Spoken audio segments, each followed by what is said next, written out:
Good afternoon, guys. Welcome to another episode of the show. Today, I'm joined by the Ohio University's quarterback coach, Coach Izzy. Coach, thank you so much for coming on. It's great to be here.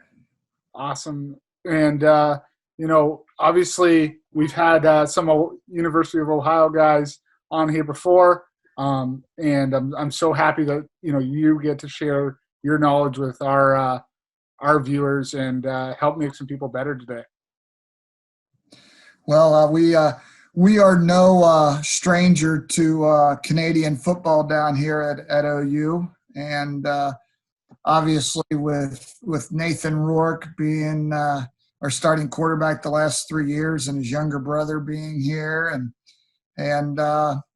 it's great to be here, and I'm glad that I can give a little back to a country that's given the Bobcats so much over the last few years. That's awesome. And obviously, you've had, and Alan spoke on it earlier today in our meeting, but, you've had Nathan for 3 years and now you got Curtis. Do you want to maybe talk a little bit about, Canada and recruiting those quarterbacks from Canada? Well, I coached at Eastern Michigan up in the Ann Arbor, Ypsilanti area, just west of Detroit, and recruited Canada. Was my main recruiting area, so I'm no stranger to Labatt's and Tim Hortons, but those two kids have just been just number one, great high character kids. Nathan kind of got here in a crazy way with spending his senior year down here in the States in Alabama, and then going to a junior college out in Kansas, and then finding his way here. So he had, we found him not necessarily through recruiting Canada. And then Curtis, obviously his younger brother, who he was just a 6-foot kid once upon a time, the first time I met him, and never dreamed that he would be, a guy that we were excited about being, in the quarterback battle here. And I remember going up and seeing him going into his, I guess for lack of a better term, his second senior year. I kept up in, the Toronto area, and it seemed like he had grown 3 inches and put on 15 pounds. And I remember going to see him work out and seeing all the receivers running towards the line of scrimmage before the ball was snapped and everything. But it was crazy, but they both have really adapted to our game really well. Unfortunately, we've had a number of Canadians on our team that have done really, really well. That's awesome. No, that's great. And I know that has to be such a great experience for them, and I know there's a lot of Canadian talent that looks to try to make their way across the border to play football. And those two kids are great examples and have done it, very successfully. And Nathan turned that into an opportunity to play professional football this year, which is awesome. Now, Coach, you talked about being at Eastern Michigan. Do you want to give a little history of how you got to the Ohio University? Sure. I was born and raised in Cincinnati, Ohio. You can't tell by the screen, but I'm just a little guy. I'm I guess now 5'10", maybe, and not nearly as talented as the guys I get to coach. So I went to a little Division III school called Hanover College and had a fun career there, and coached out in Kansas at a Division II school, Fort Hays State University, for 2 years, in Golden, Colorado, at a school at a great engineering school called the Colorado School of Mines, and then was able to come back to Ohio and coached at Wittenberg University, a great Division III school. That Ron Lancaster was a quarterback there, who did some things in the Canadian League. Absolutely. And was there for 6 years as the offensive coordinator. we won 31 regular season games in a row at one point, and just was great to be a part of a winning program that was that dominant. But then I kind of, as we, Nathan was looking for his break, a Division I break, and fortunately mine came at Eastern Michigan. I was the quarterback coach there for 3 years, and then took over the last couple as the quarterback coach and offensive coordinator. Unfortunately, we're kind of forced to move on after a couple years where we scored a bunch of points, but weren't able to get enough W's on the board for them. And Coach Solich was great enough to bring me onto the staff here in 2009 as the tight end coach. Spent 1 year here, kind of a quarterback guy, and had an opportunity to go to another good MAC school, University of Toledo, and spent 4 years there as the quarterback coach, passing game coordinator. But the quarterback job opened back up here at OU. And Coach Solich, Tim Albin, our offensive coordinator here, are just such great guys, number one, and great guys to work for, number two, that we just felt it was the best thing for me and my family to come back down and to Athens, Ohio, and have been here now, 6 years as my second stint. So have finished up 7 years here, going into 8, and have just really been so fortunate to be part of a school and a program led by such great people, and that I've got an 11-year-old daughter and a 9-year-old son, and they consider Athens home, which in college coaching, it's pretty not enough kids get to call any place their home, and Athens is home for us.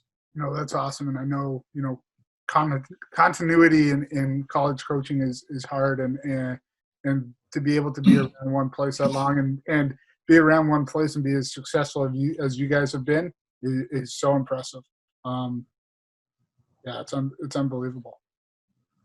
Yeah, it's it's a little bit of a unique setting for a group of 5 school, in that most group of 5 coaches want to be big time. They want to be in the Power 5, and so if you win enough games, one of those schools scoops you up. If you don't win enough games, unfortunately, someone else is brought in to see if they can win enough games. And Coach Solich has been here now 14 plus years and has won a ton, been bowl eligible 11 years in a row, but is happy here. And Coach Albin has been here the whole time with Coach. Our receiver coach has been here 14 years. Our DN's coach, I think, has been here 12. I mean, it's just amazing, all the guys that have been here for as long as they've been here. Oh, absolutely. And I think one of the unique things with the University of Ohio is some of the Canadians you've had as GAs on that staff as well. Vince Luciani, there's the new special teams coordinator, Vince Flamia, at Laurier, where I worked or was most recent, was down there as a GA as well. So I think it's for Canadians to get into coaching there. I think that's such a cool dynamic that you guys have brought with that sports management program you have there. Number 1 sports management program in the world, just a blatant plug right there. But it brings in people from all over the world, and I think it's also a testament to Canadian football. That coaches feel like Canadian school football is at a level where those kids can come in and the jump isn't as big as maybe it was 15 years ago. I remember when I first got to Eastern and was recruiting Canada, the thought was, yeah, you could get some good linemen and some tough kids, but the skill player, the quarterback, those aren't what you go to Canada to get was kind of the stereotype. And I think that the Rourke family especially has shown that you can get some quarterbacks out of Canada, and Malik Irons and Peter Kemeny and all those players that have come across the border south to us and have done great things. So yeah, Coach, I'm looking forward, as a quarterback coach myself, I'm looking forward to talking quarterback fundamentals with you and our audience being able to see some drill tape translate into how that results in the game. I think the quarterback position in particular, is so reactionary. I think, you can't drill enough, in my opinion, and be prepared for every situation because, there's so much thinking involved. I think for our viewers to be able to see some of this drill tape and see how that translates into a game is going to be amazing. Well, I agree with you. I think I'm biased. I think playing quarterback well on a consistent basis is the hardest thing to do in sport.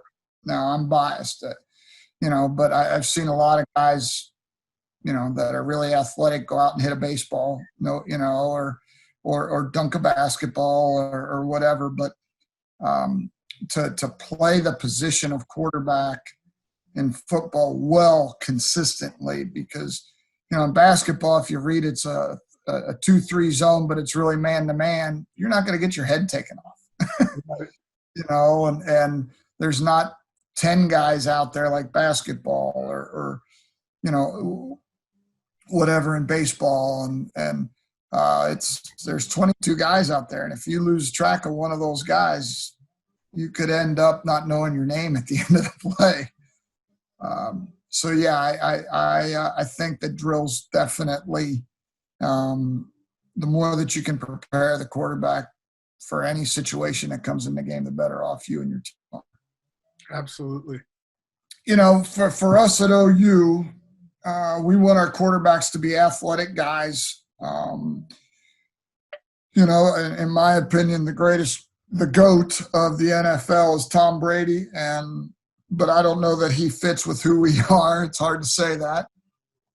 But we're in a little bit more of the Russell Wilson, Lamar Jackson, Mahomes kind of type of quarterback that we want is to be a part of our system. So we've got to try and develop them as a runner, them as a thrower, so on and so forth. So that's why, we're trying to develop a dual threat quarterback. Just a little bit about how we have been able to do offensively over the last 3 years, led by Nathan Rourke, the two-time Canadian Player of the Year.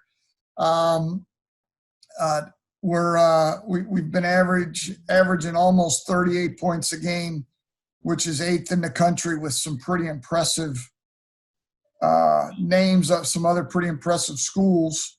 Yards per play is kind of the same deal. We're 8th in the country, just under 7 yards per play.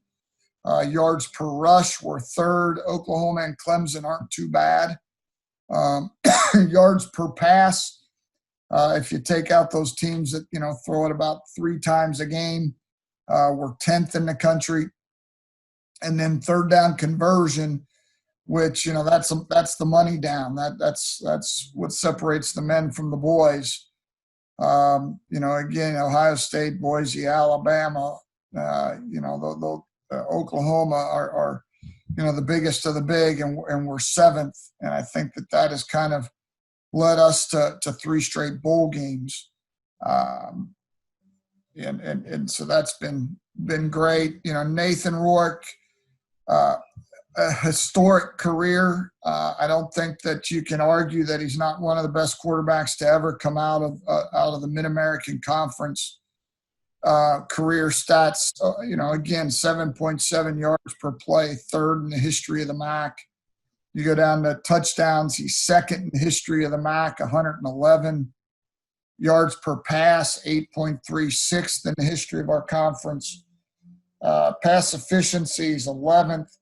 And he's number one in every category here in the history of Ohio University football, except for touchdown passes. He's second. So just an awesome career for a young man that is a great player and an even better young man. We couldn't be more happy for him that he's going to continue to play. 3-time all conference quarterback for us. Like I said earlier, it's a short list of quarterbacks that have started and won 3 bowl games. Was MVP of the last game he played here as a Bobcat in the famous Idaho Potato Bowl. So to get into a little bit of apart from some stats and some recognitions, to get into the quarterback thing, I'd love to just go right into drills and all that, but I think you're putting the cart way before the horse if you don't start with building a relationship. Now, at the college level, you build a lot of that relationship through recruiting. But there's certainly a certain level of hey, we're selling our program. The young man is selling himself.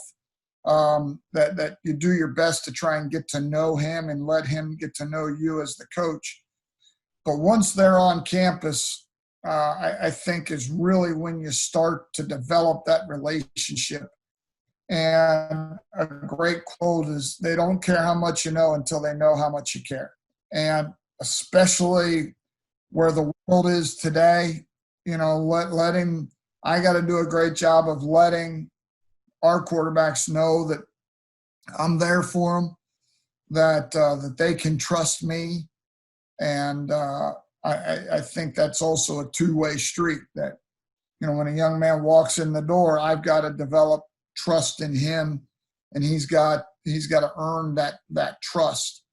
So I think you got to build a relationship and let him know that there's as I say here, a standard of performance, that this is the expectation level that we have as a quarterback at Ohio University, as a football player at Ohio University, or at, Holy Trinity or whatever program, you're a part of. What is it that day in and day out is important to you, and what is it that those guys need to understand is the standard? We chart in our program, if you're late for class, if you miss a class, late for any scheduled event in your calendar, whether it's tutoring or an academic meeting or a football meeting, late or miss, that's a violation. We've had, one quarterback violation in the last year and a half. So that's a standard of performance. Be where you're supposed to be when you're supposed to be there. And I think that when a young man comes into our room, they understand that. And then last, with the relationship part, hey, enjoy the process. You only get to play this game. There aren't many Tom Brady's out there. So control what you can control, which I think sometimes is a cop-out, that, hey, I did all that I could, but, if a receiver doesn't run the right route, well, then maybe you should have spent some more time with him in the off season and help bringing him along to understand the play a little bit better. So, you can always say, hey, I did all that I could. And my question is always, well, did you? Did you really do all that you could? But enjoy the process because it's, I think if you ask any coach if they could swap shoes with you as a player, they'd do it. So enjoy every second. The first thing that I am going to look for, along with character in a young man, is if you coach for Frank Solich, that word right there, big time important. And that's toughness. And I think sometimes You think of a middle linebacker being tough. You think of a center being tough, but you don't think of a quarterback being tough. And I think, the Brett Favres of the world would strongly disagree with that. And what are you going to do when, maybe we have to throw hot and a blitzing linebacker tattoos you, and the next down is 3rd and 5 and we really need you.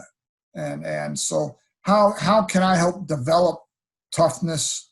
A couple things here. I think that we as coaches have so many things at our disposal right now, whether it be the internet or whatever. Just a couple that I thought were some of the better ones. This is actually Jay Billis, a basketball guy, but wrote an article, 33 Ways to Exhibit Toughness on the Basketball Court.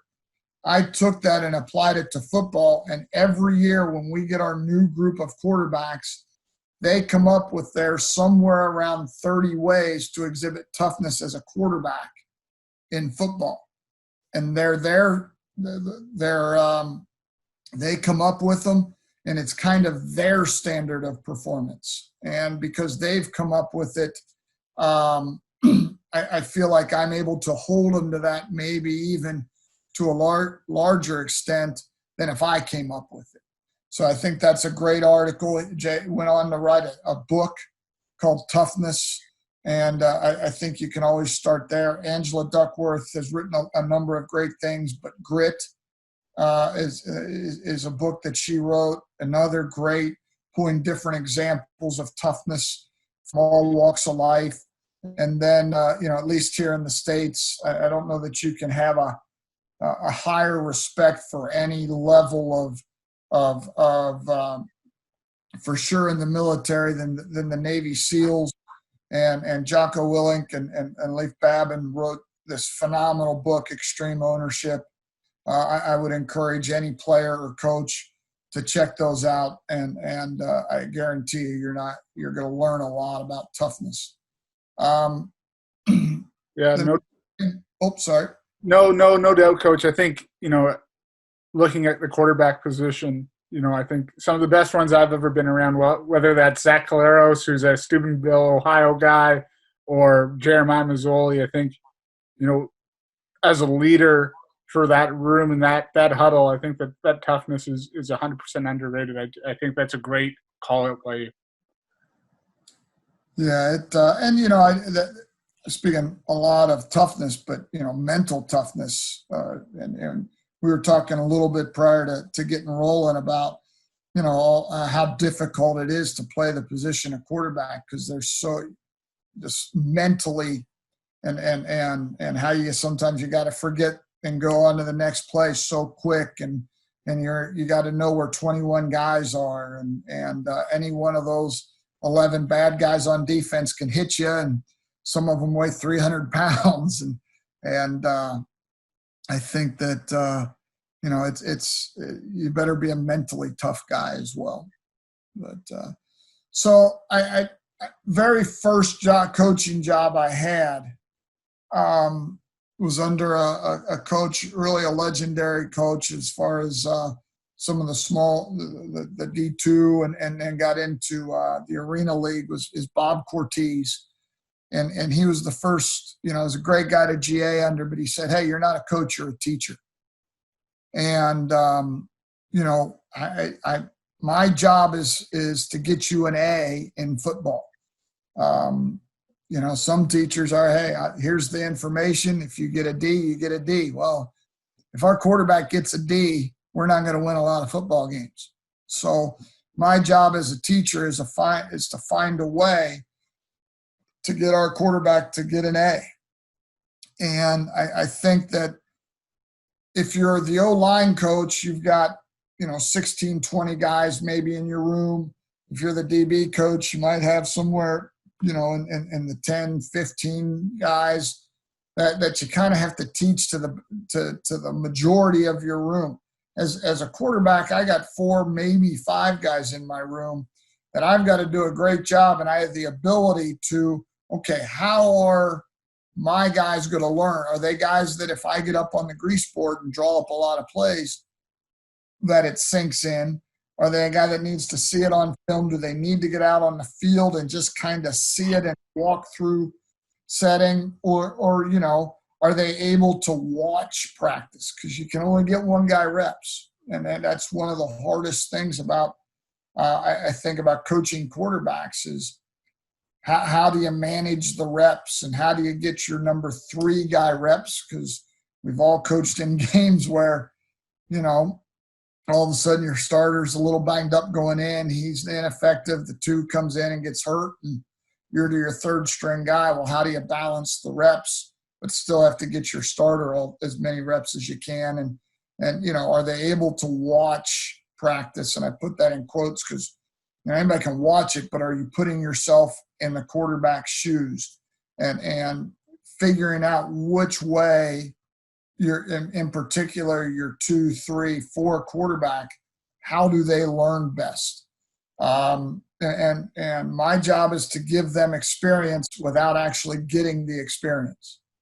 You know, again, there's only so many reps, but I've got to figure out how they learn so that maybe they don't have to get out there and unfortunately throw the pick to learn from someone else's mistake. And then this is kind of what I was talking a little bit about earlier is there's just so many things at our disposal. You know, I think if you get your players up on the board or get them in front of the other quarterbacks and have them teach the play, it's amazing how you can see how much and unfortunately how little they know. It's really easy to just stand up in front of the group and talk and talk and talk and talk. And they look like they're getting it. And you ask them, do you understand what I'm saying? And maybe you ask them a question and they get it right. But until you get them up there and they've got to teach it, a lot of times you don't know. So I think that's really, really important. The next thing is, and I know that we're all trying to, be smart with our money and manage our money. But to me, the best money that you can spend is getting a YouTube account where you don't need to watch the commercials and you can just knock it out. And you can type in Tom Brady throwing motion. And there are a couple great videos that will show you Tom Brady's throwing motion, and it's broken down. And this guy, that's all he does in sports science and exercise science, is breaking down and analyzing his motion.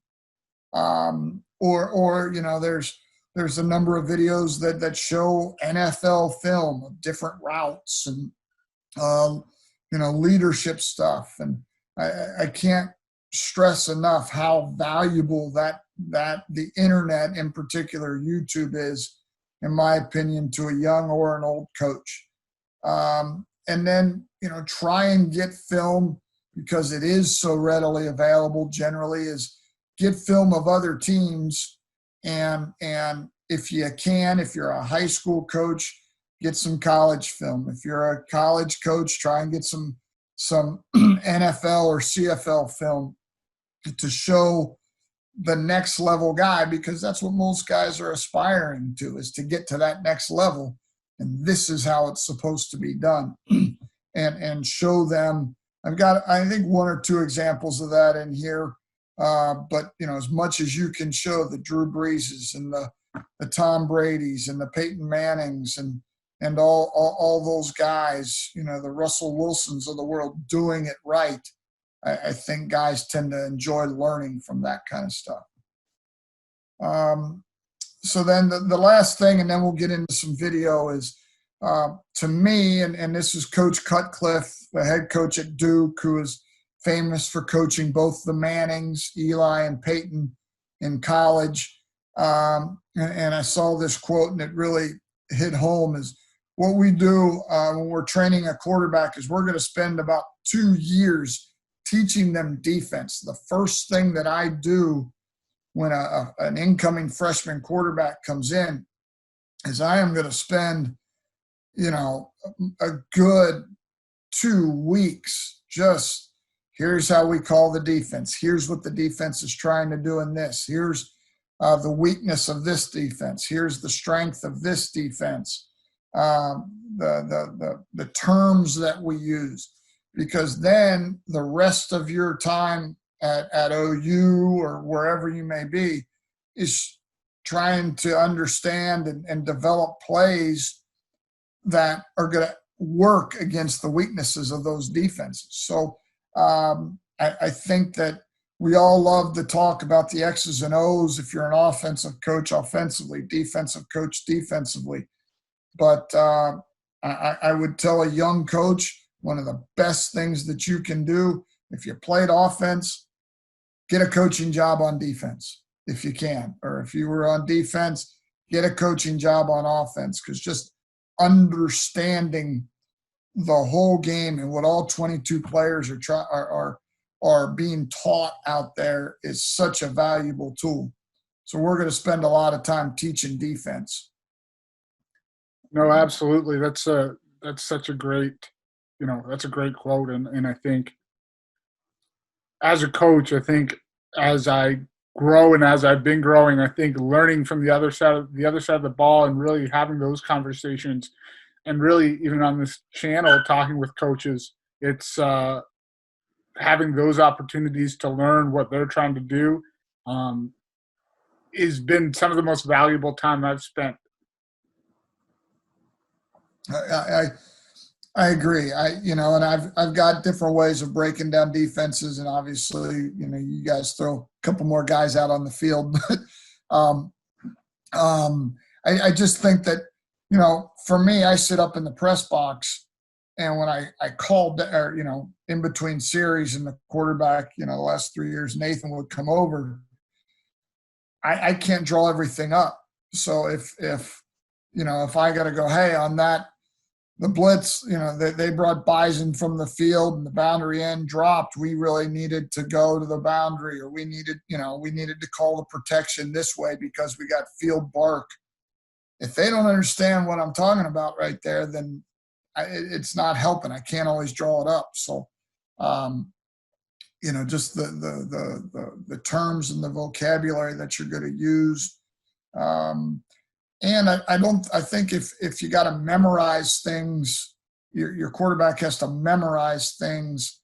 I want my guys to understand why we're doing something, as opposed to memorizing why the ball should go somewhere. I want them to understand why it should go somewhere, because defensive guys are meeting too. They're coming up with new schemes, and it seems like, for us, it seems like every week a defense is doing something new. And if you don't understand defensive football as a quarterback, you're never going to get the ball to the right guy. So, all right. We're at that time of the year, especially down here in the States, with going through the pandemic and all that, where, you're just so limited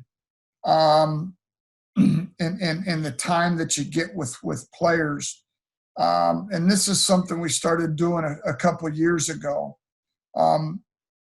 Is we film our 7-on-7 from the sideline angle, but we also film it from the end zone. And I'll get a bunch of 7-on-7 plays from the end zone and just put them all together. And this is our quarterback meeting room. And obviously, if you got a projection screen, great. If you just got your laptop, great. But I'll say, okay, we'll put the play up there. And then I want the quarterback to go through his read progression based on what he sees. So he's going to hit play, snap, drop back. And based on what he sees on the screen, he should go through his reads and make the throw.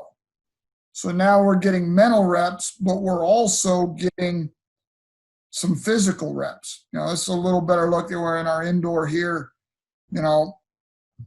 and bang, ball. And he's actually, we really high tech, fancy stuff. We take a couple socks and wad them up into a ball.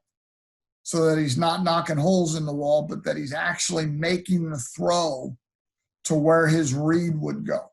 And, the things you got to stress are, you're making the read based on what you see. Don't try and emulate the quarterback that's on the screen. Go through the read as you see it. Hey, that's as close as we can get to virtual reality. In 20 years, there's going to be a hologram up there, or maybe even 2 years for some people, but we don't have that. So this is as close as we can get. So, if you're a huddle or whatever your technology is, buy and go through your reads and actually throw something that I think at this time of the year is a great way of letting your young quarterbacks, your old quarterbacks get some good mental reps. No, I think, and like we were talking about earlier, Coach, I think the hardest thing I've always found is how to get those mental reps, or get any reps, when you can only have one guy on the field, and anything, that's a great way, of being able to get those reps and get, all your quarterbacks in that room to go through every snap, because you can't have, I wish I could sometimes, but you can't have 100 play Skelly script, right? So, Right. But no, that's awesome.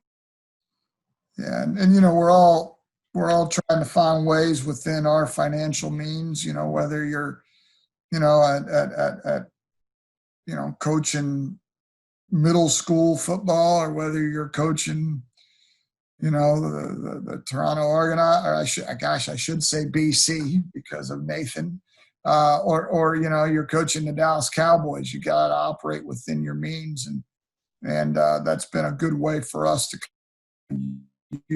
utilize the technology we have to help our guys. The next thing is, and I would encourage you, whatever position, is to come up with a list of drills, try and organize them in some fashion, because we all have drills that maybe we do once or twice, and then because of a particular issue you're having with your quarterback, and then you kind of forget about it. And especially during camp, during two-a-days, I guess we don't have two-a-days anymore, during fall camp, I always have this out here, because you never know when a special teams period goes a little bit long and we get a little extra individual or whatever. But, here's, obviously we don't use all of these every time we warm up, but, if I feel like, hey, we're a little stale in our warm up, I can grab something off that list, or half field drops, or just our drops, any sort of drop that we may have, that I can look at this list. Hey, I haven't worked any drops where, we've got a double move. I need to make sure that I do that. Pocket progressions, pocket movement, things with bags or towels or the ladder, ball handling, RPOs, out of the pocket, and then there's more pages of it. But just, I think if you have a list, it gives you something to kind of fall back on when you feel like things are getting a little bit stale. And then to get into some of the drills that we use here, this is kind of a day one drill, where one of the first things that we do, and early on, and a lot of times the very first practice, it starts with ball security. I think that we love to say, hey, the quarterback's job is, is to manage our offense. And I think that if you say, oh, he's a great manager of the offense, that's a knock, or that's not what you want to say about a quarterback. And to me, that's as high a compliment as you can give a quarterback, is he manages our offense. And a huge part of managing the offense is taking care of the ball. We want to end every series with a kick. And by that, hey, an extra point, a field goal attempt, a punt isn't a bad thing. But boy, we don't want to have turnovers. So we're going to start with this simple drill. and we call it a gauntlet. So the quarterback's going to drop back. We'll get, we'll have other guys run over here. We've had equipment managers run over here, and this group of 5 has turned into 8, 9, 10 guys at times. And we're going to drop back. We're going to give a swat at the ball. Every once in a while, we might give a pretty good swat at the ball. But just feeling comfortable with keeping 2 hands on the ball. I don't want the quarterback the first time swinging it. I want him to just manage just a normal drop back. And I want him to get confident that if someone would hit him while he's dropping back, that he's going to hold on to the ball. If we do knock it out, they got to go run to the scoreboard and come back, or they got to do something. But, now second time back, and then when we come forward, we're going to tuck it away. Again, our quarterbacks are all dual threat, just another rep at keeping it high and tight. And then the third time, I do want them to bring the ball forward, swing it. And you can see here's another, just a guy coming over. They know I want them all to come over and take a shot at it. So we call that the gauntlet drill. It's a very simple drill. It's a great drill when, a special team period is running a minute over. Hey, gauntlet, let's go. Let's go. Gauntlet drill real quick. And with these drills, I can't stress enough how important it is to come up with a simple name for the drill. And that's no matter what position you coach. So if I say gauntlet drill, my guys, my manager, my players, they know exactly where to go. They know exactly how to start the drill. They know exactly what we're trying to do so that I'm maximizing my time on the drill. If I got to go gauntlet drill, now, hey, you got to come here, then you come here, and you go there. I'm wasting time. And I want to maximize as much time as I can. So this one's called, be as descriptive as you want. This one's called wind tunnel. So we'll get a line of guys here. I'm gonna toss him the ball. He's gonna take a little drop back, and then we're gonna run at him and just at the last second, just veer off a little bit. And as we go by the quarterback, take a little swat at the ball. And I just, moving in the pocket, small, subtle movements. You're going to hear me say that about 100 times over the course of the rest of this video. Small, subtle movements, keeping base, and just getting comfortable with people being around me, not panicking. So, again, a good drill, just simple, but we call it wind tunnel. Not something we do every day, but a good quick drill. If you got 4 or 5 quarterbacks to knock out some reps, that can be ball security, but also just working on small, subtle movements. I think it's also important as a quarterback coach to end as many drills as you can with some sort of throw. You're going to see a lot of drills where the receiver is going to raise his hands, and that's going to signal the quarterback to throw the ball. So I've got some sort of visual stimulus for when I want to throw the ball, because that's how you make reads in the game. So here's a couple examples of, a little bit of some gauntlet type movement by the quarterback. Small, subtle movement. I said gauntlet, wind tunnel, I should say. If I had a bunch of guys running at him just like this, this is what he would do. Slide to the right, slide to the left, bang, throw, great throw, right on the money. So this is, I think it's really good to do this with your drill tapes very early on for a young man, is to say, hey, here's the drill. Here's the purpose of the drill. This is the outcome I want for the drill. And along with explaining the drill, so that when you get out there, your players are all bought in. They understand what you're doing, why you're doing it. and can get it set up with maximizing as much of your time as you can. So that's awesome. And I think the why behind a lot of drills, and like we were talking about defenses earlier, is not just knowing what you're doing or understand or having a brief understanding of it, but understanding the why and what behind everything. I think especially for the quarterback room is in all rooms in particular is important. Yeah, I agree 100%. I think kids, back when I was a kid, the coach told you to do something, you did it.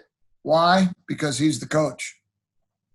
Now we live in a world where everybody wants to know why, and that's just the world we live in now. Everybody wants to know why. And well, I want them to know why. And if that helps them buy in, not just because I said so, it's because they understand and believe in what I'm showing them. Here's a fun drill, and I like to do this drill in camp if I can. And it's just the drill itself is very simple. It's a figure 8 drill. We always want to finish at home. So we're going to move, keeping base, and always finish. To me, this is home. But I give them, this is number 1, this is 2, 3, and 4. All right, so I'll simply say 2. Well, if I say 2, I want them to start there and do their figure 8. If I would say 4, I want them to start here and do their figure 8. Now, pretty straightforward, pretty simple, a good drill early on when you're teaching movement. But then what I like to do is kind of test them and get them to think a little bit. So, yeah, the first time I might go 4. The next time I might go, hey, what's 8 divided by 2? What's 1,000,000 divided by 1,000,000? And you see them, well, that's 1. Well, then I'm going to go here. What 9 divided by 3? 3. And just getting them to think on the fly and seeing, like I said in camp, if I have a chance to do this and to see the kid, is he panicking? Is he nervous? Because he's having to think on the fly. And I'll be honest, we have some fun. I start making some outrageous numbers, and I'm not great at math, but I usually get it right. And, and then they got to think, okay, where's 1? Where's 2? And then every once in a while I might change it up and go, okay, here's 1, here's 2, here's 3, here's 4. So they got to, that's the defense comes out, and it's a brand new defense. It's not what we practiced against at all. So they've got to think a little bit, but working on keeping our shoulders downfield. The cones actually are a little tight here. I'd like them to be a little further apart. And then I'll put my hands up and in different spots where they're going backwards and they got to get their weight on their back foot and get it out. Maybe they're moving forward. Maybe they're moving side to side. But a good drill for, I think, a lot of reasons. Absolutely. A couple really good examples of right there. That would be like, I'll show you the end zone. If I said 1, and you can see him sliding, great job of 2 hands on the ball security, keeping his eyes downfield, and making the throw. Well, we've worked out 1,000,000 times as far as this movement. You can see his shoulders are downfield the whole time. That's a great job. It's awesome. And this was in our bowl game this past, this January.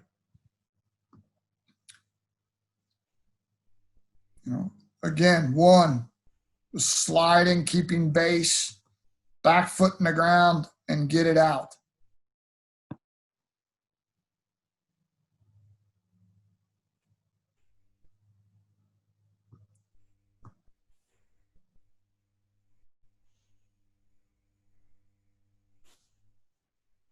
if you're in a program that doesn't film from behind, I'd encourage you to do all that you can to film from behind, because it is so valuable for the quarterback.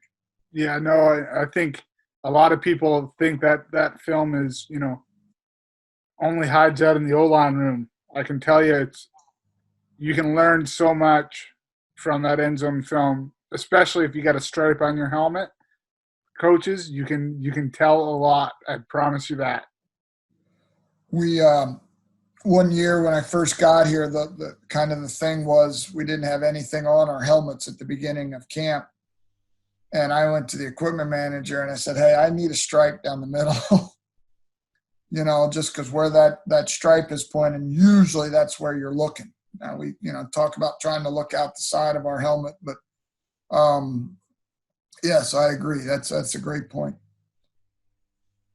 So then, bags and some of this is, if you watch any running back video or we're going to run through the bags, 2 feet in each hole, 1 foot in each hole.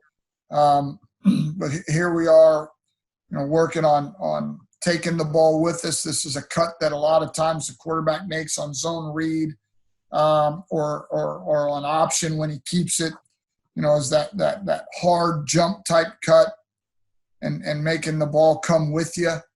A couple coaching points. We're super fancy here at OU. That is a wiffle ball bat with part of a noodle that you get at the pool and then taped up. Hey. And I love it because I can practice my golf swing a little bit with it, but if I hit him across the back of the shoulder pad, I can really let one go. It's not going to hurt him, if anything, but it just kind of startles him a little bit. But I can poke and prod, and it's light, so I really fancy stuff. I think that cost us about a grand total of about $3. Right. We call it the pickle, but so on the first coach, I want them, high and tight, and that's another day of talking about how we explain ball security, and then on the second coach, I want them to double. So I want them to get that second hand on there. And we say win in trouble, double. So we're practicing getting that second hand on there. Again, here's just another look. First one, there's a great job, Nate, getting that second hand on there. Win in trouble, double, and take care of the ball. I love the emphasis on ball security, and like you were talking about earlier, I think, if you can control ball security and then create explosives from the quarterback position, that's all you can ask for. And in every drill I've watched so far, there's an emphasis on both, which is exactly what you need. No question. Couldn't agree more. So now, here we're working on just squaring things off. This is not a full speed drill. Just working on keeping our shoulders downfield, ready to throw at any time. The one thing, and this is actually from a couple of years ago, Nate's taken one big step there. I don't want that big a step. That's too big. I'd rather have 2 small steps to get to that than the one big step. We got Nate better at that as we went along. That's a little better. I'd like to emphasize back foot first. But I think it's a tough thing to demand in the game because half the time, hey, man, I'm just trying not to get killed. So, yes, in a perfect world, I'd love to move with my back foot first. But I think it's a tough thing to overly stress or demand when you're watching film because it's just a hard thing to do. And then we'll go through it again, and now we're flying. And it's not we're not going at right angles. we're just getting through it as fast as we can. So if you notice, the last time Nate went, I had him throw. I put my hands up when he was going backwards so that he had to get his foot in the ground and throw. Next time through, bang, he's moving forwards. All right. And he's going on visual as much as I can. And here he's moving forward and making the throw. Again, and I'm just being a nuisance with the bat here. And I like this. I don't mind. I don't want him to trip over the bags, but I like it. I like that this coach is right here. Really, he's not on balance. He's having to make a throw that's pretty realistic. I think, get out of the way, get out. Hey, man, get as many guys around him in the right setting as you can, because you throw in a phone booth, which nobody knows what a phone booth is anymore, but, in tight quarters, way more than you throw with nobody around you. No, absolutely.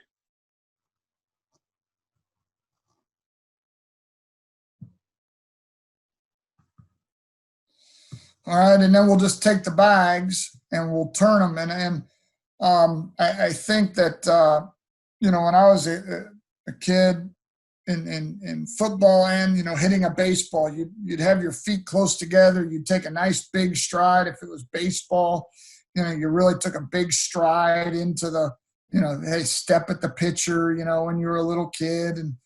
And now, football, throwing a football is the same way. You took a big stride, and now you watch more and more of the quarterbacks that they have a nice big stance, and all they do is turn the toe towards their throw, and they may move forward just a couple inches with their front foot.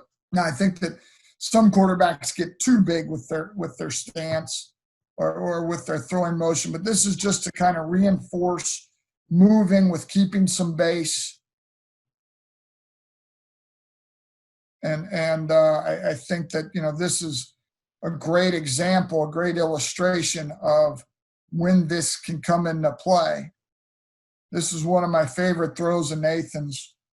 Now, we'll talk about, the pocket here. I'd love for him to slide a little right, like, we showed you in the wind tunnel drill or whatever. But here he is throwing. He's got about 600 pounds on his left foot, or right near his left foot. He's not really stepping into this. And he throws a dime about 40 yards down the field in between three defenders. And, if he had to take a big step right there, he probably couldn't get that done. Yeah, no, absolutely. That's a great ball, and any quarterback out there can attest not being able to make that big step into the throw that you need, and this is evidence of that, and how how important it is to be able to throw off balance and not in those perfect situations. Yeah, yes. And another thing is we spend time, on to use the PlayStation or Xbox analogy. Hey, you see your receiver open. How long does it take when I hit the triangle button for you to start the motion to the triangle guy?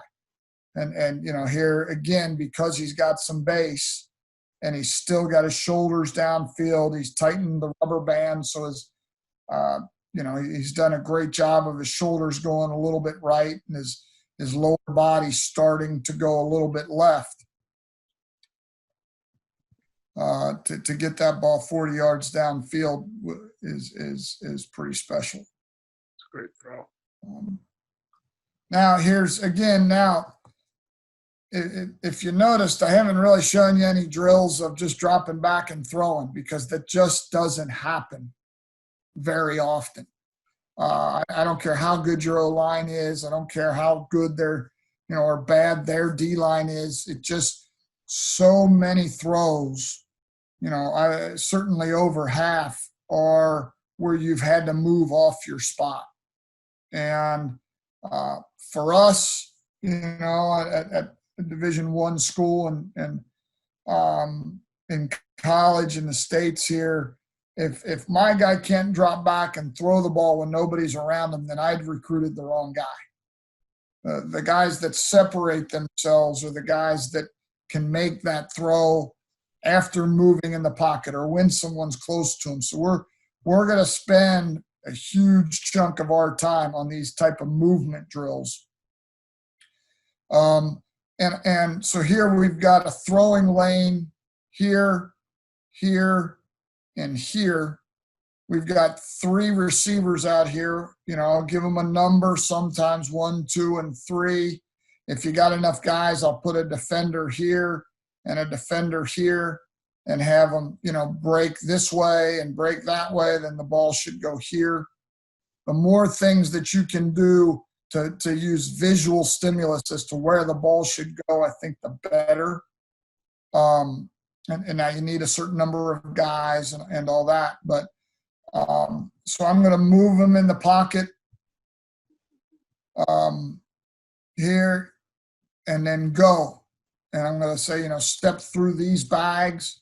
And then I'll give them a number 1, 2, or 3. Or like I said, if once he starts going through the bags and I got defenders, I can have him, go that way or the defenders go this way. And that would make him the throw.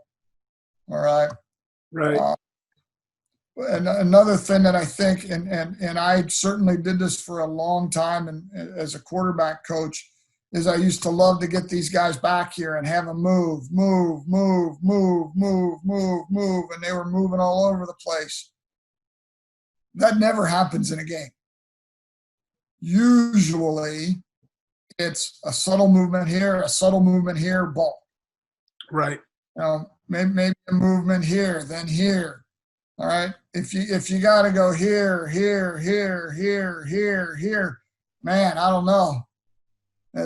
Show me that happens more than 4 or 5 times a year, and I'd be glad to talk about it. But generally, it's one movement here, throw.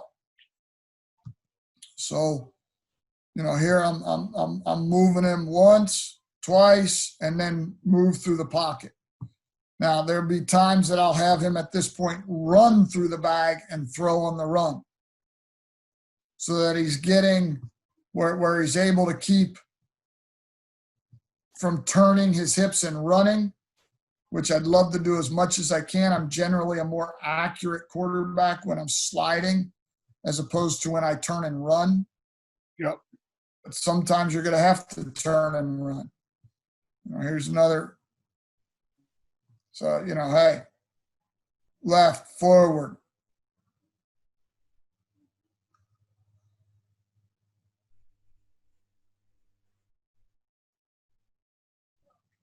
Now, Coach, where are you looking on these movement drills? Where are you looking for the ball to be on the chest plate?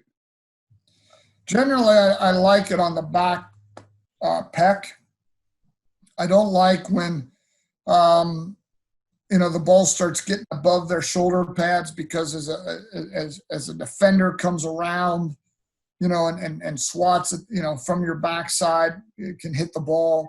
I feel like it's protected most if I keep it, not necessarily right in the middle of my chest because now I'm adding time to my release. But if I can get it on the back pec and be comfortable with it there, some guys have the ability to hold it a little bit lower. But for the most part, I like the tip of the ball to be under my shoulder pads, but the ball generally on my back pec.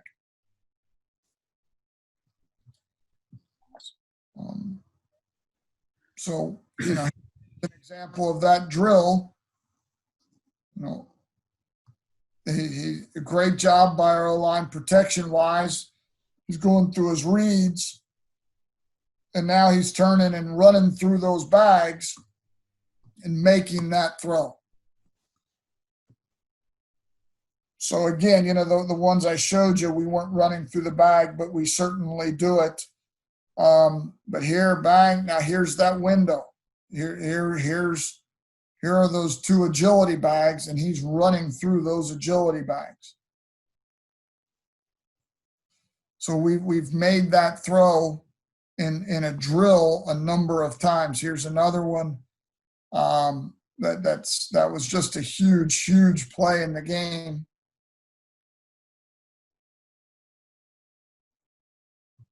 And hitting a dig on 3rd and 17 in the fourth quarter.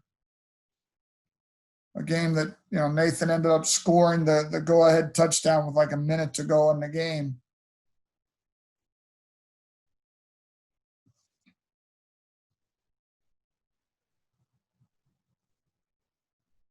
Well, that's a great clip of going back to that that bag drill.